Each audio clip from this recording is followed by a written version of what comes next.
This is the second part of my discussion of the Financial Accounting Standards Board Statement Number 2, which was created in October 1974.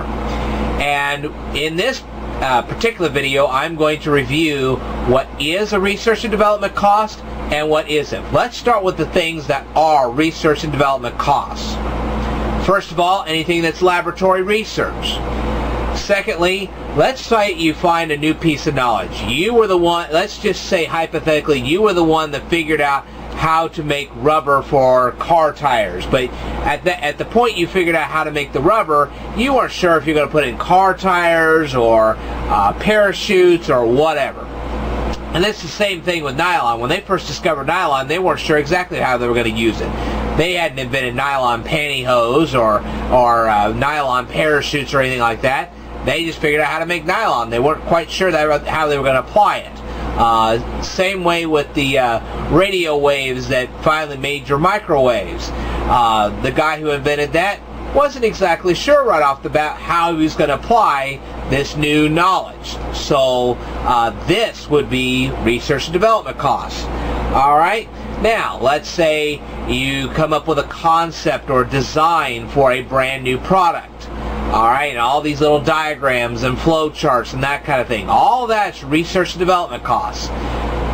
Testing a new product is research and development costs. And so is designing prototypes. Okay? Now, let's say you make a brand new product, you start initial testing on it, the people didn't like it too well, so you had to modify it so they would like it a little bit better. That is also a research and development cost.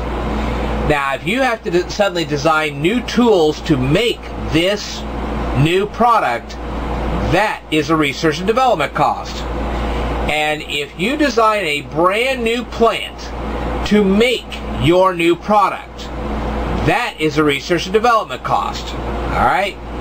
Now, what isn't a research and development cost? Well, let's say you start producing your new product and you have to do some follow-up work on it. Let's say the people liked it, but they wanted something more out of the product than what you had originally designed.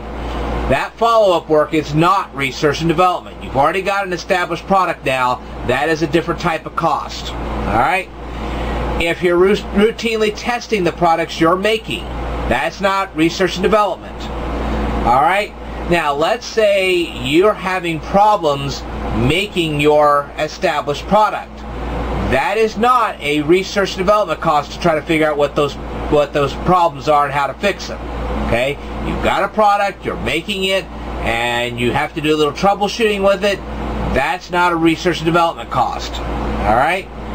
Now, let's say you're making a product, a Hershey bar, or one of those Grabbits, or one of those ShamWows, or whatever, and you want to improve it just a little bit. That is not a research and development cost. Alright? Now, let's say you apply existing knowledge to a particular product that you're already making. That is not research and development cost. Alright, now let's say you decide to make the product look Christmassy, or you decide to put it in an Easter box or something like that. That is not a research and development cost. Alright, now let's say you have to make slight adjustments to these tools that you've designed to make your new product. Let's say your new product has now become an existing product and you're just making routine adjustments in your tools to make that now existing product.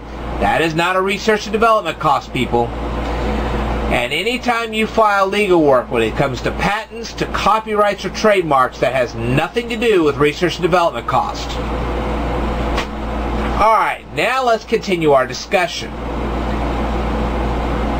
When we're talking about using tools like, say, hammers or screwdrivers or drills or saws and the making of a prototype, if those tools can be used on some other research project, or even so much as put them back in your routine plant where you're manufacturing other products that you've already established, those are tangible assets.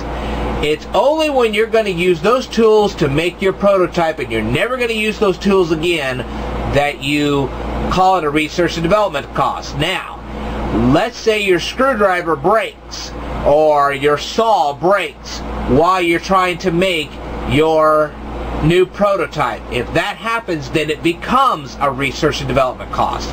But if you can use those tools again for some other research project, or you can start using them back in your factory all over again, then they are not a research and development cost. They are a tangible asset. All right.